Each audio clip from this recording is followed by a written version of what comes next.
Well, good morning, good afternoon, and good night, depending on where you are in the world today. Thank you so much for joining me for this Buyer First Ask Me Anything. So now is your chance. Start typing in your questions. I'm going to answer them as we go. We've got a couple of questions that were sent in or that have come up over the last couple of weeks that I definitely wanted to share with you.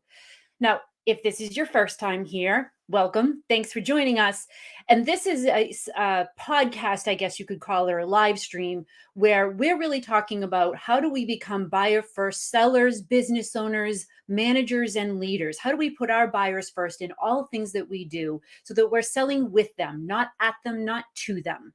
And we talk about the science and the research and the data behind that and how it supports a buyer first mindset. Now, this first came to me years and years ago when I was working with sellers, and I kept finding myself repeating the phrases, "It's not about you."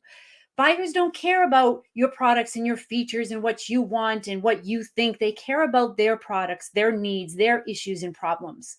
And when I started seeing more and more research and studies coming out about this, I knew that this was one of the underlying causes of why so much of sales is such a struggle, especially today.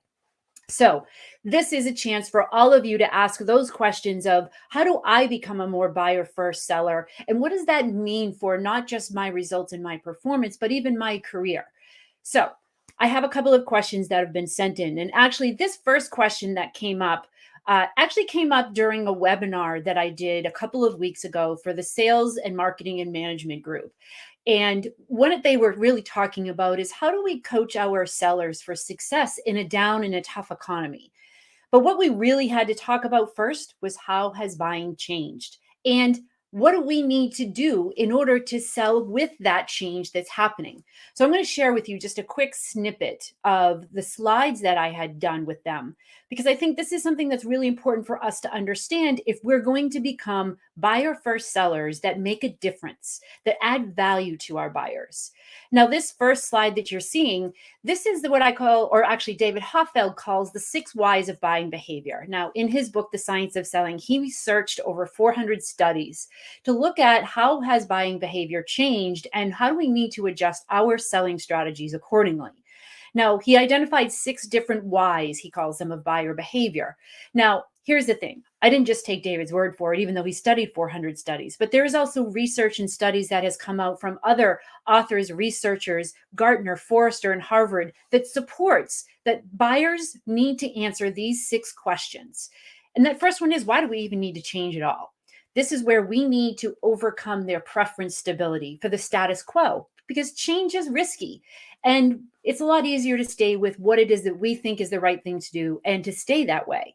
So we have to be able to explain to our buyers or help them to understand for themselves, actually, why they should make these particular changes.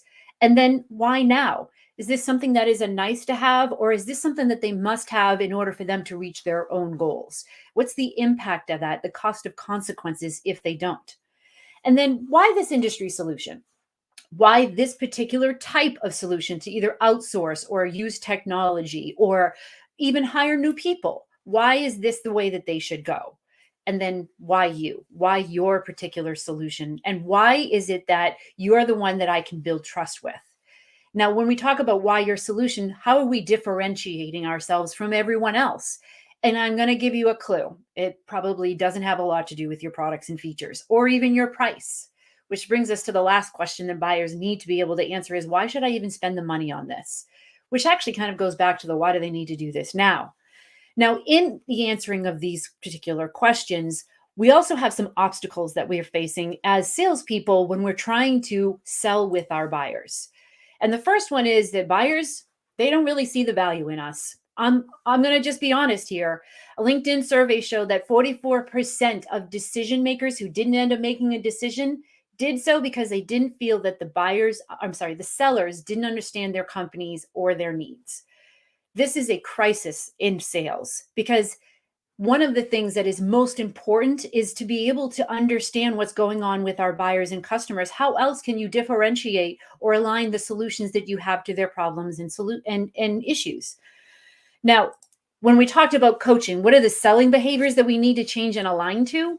We need to make sure that we're selling collaboratively with our buyers. This is a different version of consultative selling because instead of telling buyers what it is that we think that they should do based on what they've told us, we're actually collaborating with them on what that best solution looks like. It's a back and forth conversation that goes deeper into how they feel a solution should be customized for them.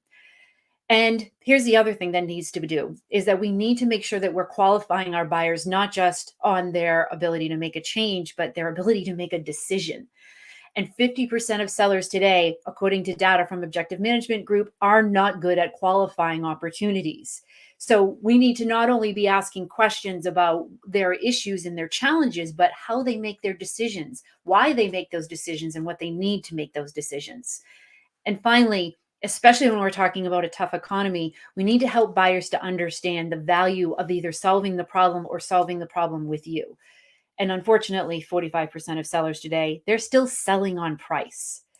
And that is going to be something that is disastrous if we're going to make it through this tough economy. Now, buying has changed in a couple of other ways. One is if you listen to the Gartner studies and other studies that have come out that show that buyers prefer not to deal with sellers, and they're only anywhere between 50 to 80% of the way through their buying process before they want to even talk to a salesperson. Now, if you have following the product-led growth movement, or what I call the Amazon effect, what's happening is that buyers are not willing to sit through the 20 question discoveries anymore. They're not willing to go through all of the steps of your sales process to get to the answers and ideas of the solutions that they need.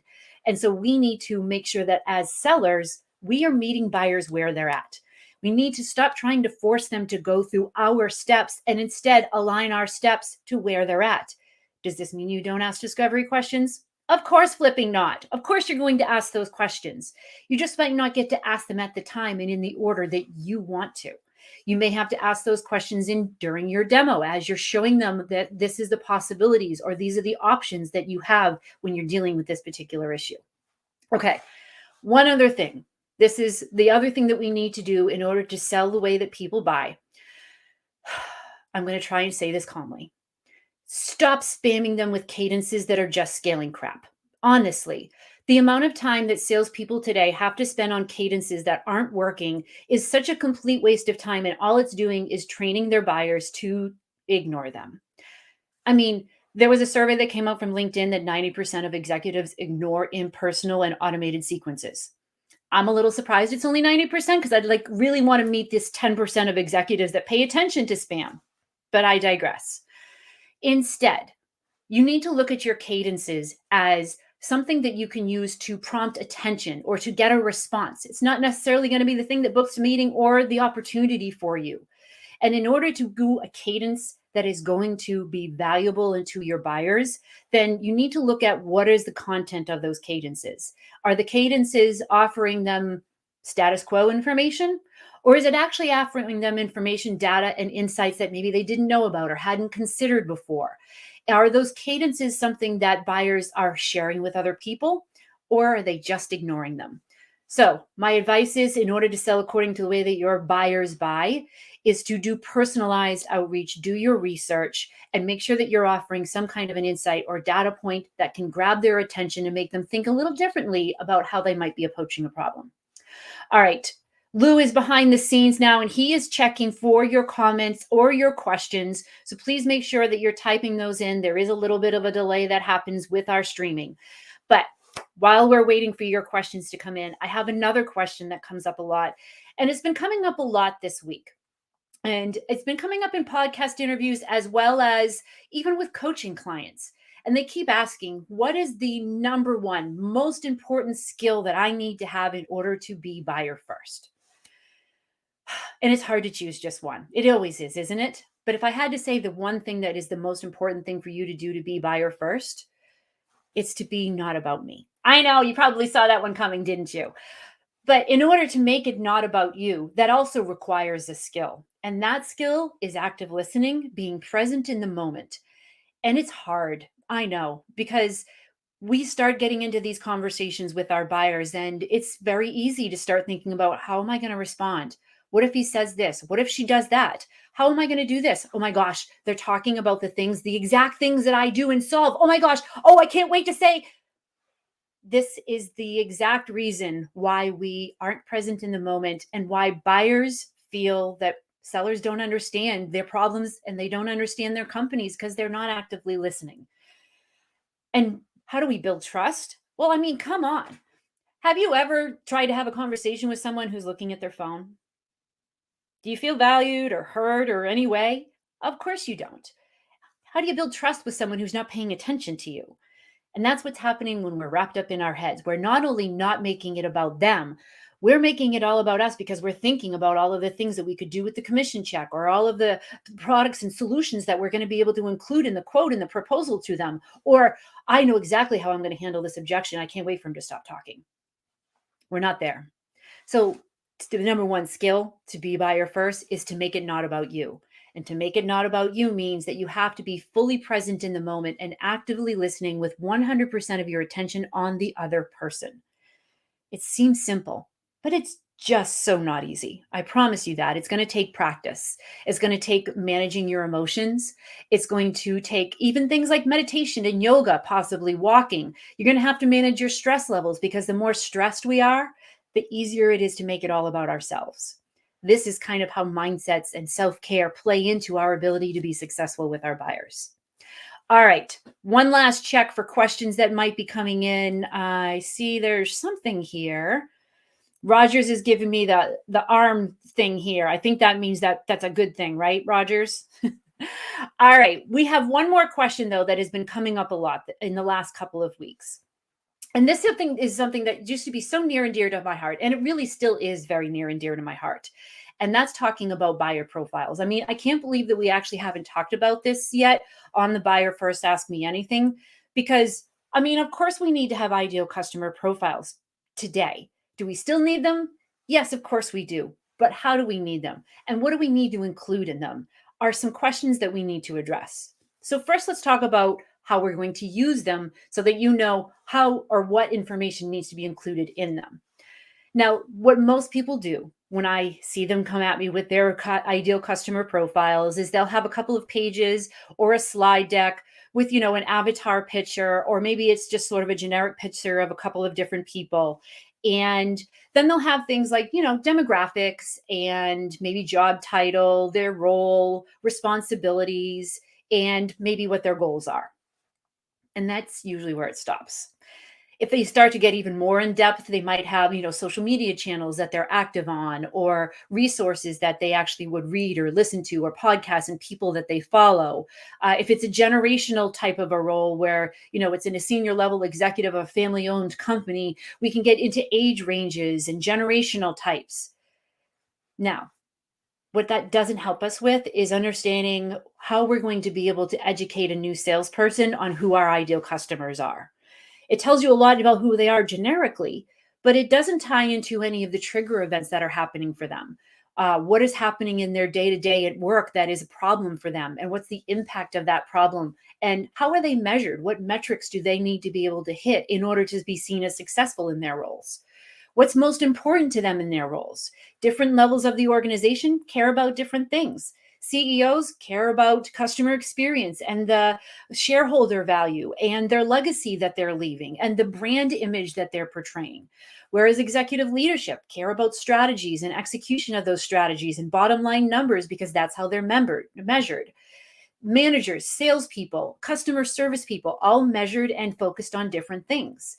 So in your ideal seller profiles, how are you identifying what the trigger events are for them that causes issues and problems? And then here's the thing that is almost always missing from ideal customer profiles that drives me insane. And that is, what's the steps they have to go through in their decision-making process to purchase a solution or even recognize a problem? How do they recognize the problem? What do they call it? Who else do they confer with in their organizations about that? What kinds of conclusions do they typically come to? What types of gaps of information or stalls might they encounter? Who do they then need to go to in their organizations? What kind of vendors do they typically look at? What about the criteria that they consider? I can go on and on. But identifying both the trigger events that happen helps you to understand what the sales approach needs to be what research and data that you need to be able to do on these companies to identify who good fit companies might be based on those trigger events. And then when you're looking at their buying journey or their profile of their buying journey and how it happens internally and at what point they bring in outside vendors, gives you an idea at what point or what things they've already gone through. And then questions and approaches that you can ask them about how they came to the conclusion of where they're at now, what options that they're considering, what led them to those options and conclusions, etc. So, do we need profiles today? Absolutely, yes. How do we use them though? They're not just for marketing, they are absolutely a basis and foundational for salespeople, especially if you're bringing on new salespeople. Because what happens is you bring on a new salesperson and then you bring them into onboarding, and onboarding becomes all about me, my product, my features, my process. All of it is all focused on the company and the product, and they start off that way, and then they wonder why all of their customers are getting pitch slapped from their sellers, because what you teach them is what they're going to preach to them. So instead, start with your ideal customer profiles to educate your salespeople and immerse them into the world of their buyers. And you can't do that if you haven't identified trigger events, you haven't identified roles and metrics, industry trends, and what kind of approaches that they should be taking with these particular types of buyers so that they understand what they're walking into, who they're going to be conversing with. All right. I feel like I've gone on a rant today, Lou, but I think that we have a couple of comments here. Also, quick update on the book. Lou just reminded me. Thank you, Lou. I thank you all so much for asking. And if you go to my website now at unboundgrowth.com, you're going to see in the top right-hand corner, there's a link for you to sign up to be on the first to know email list for when things are going to be coming out for the book. And we've got some big things coming out this fall. We're going to have a new website that is going to be getting launched with additional resources there for you. We also are going to have some contests. We're going to have some games. We're going to have some worksheets and some downloads. And we're going to be doing some events. I'm already starting to line up some events around the country, hopefully across the pond, where we're going to be starting to dig into some of the concepts of the book and sharing you some highlights of it before it even comes out in the fall. And we're planning a big launch. Keep your fingers crossed at Inbound next year, everyone. So plans are in the works. We're having the conversations, and I can't wait to share with you all of the things that we've been working on. Christmas is coming early this year for me. So please make sure you check out the website. Sign up for our newsletter as well, because I'm sharing little bits of what we're putting into the book every month. And if you want to hear the first, you got to get on that list. So thank you, everyone who's joined me. Rogers, wicked shout out to you. And join me next time, November 15th. We're going to be doing something a little different with the Buyer First Ask Me Anything. And I'm going to have buyers on the show with me. What that means is I'm going to have a buyer come on and talk about their buying experience, what they love, what they hate, and what we can learn as a sales community about how to adjust our approach and mindsets towards buyers. So in November, Jane Gentry from Gentry and Company is going to be joining me. She is a powerhouse executive who helps leaders in their go-to market strategies. And she's a lot of times helping them to figure out their technologies. I recently referred her to a couple of technology companies, and we're going to talk a little bit about the different buying experiences that she had. I can't wait for it. So make sure you sign up wherever channel you are listening from. We'll be here live November 15th at noon. And if you're a buyer who wants to share what your experiences are, hit me up, send me a direct message, because we're lining up guests for next year already. All right. Until next time, keep learning, keep sharing out there. I'll talk to you soon.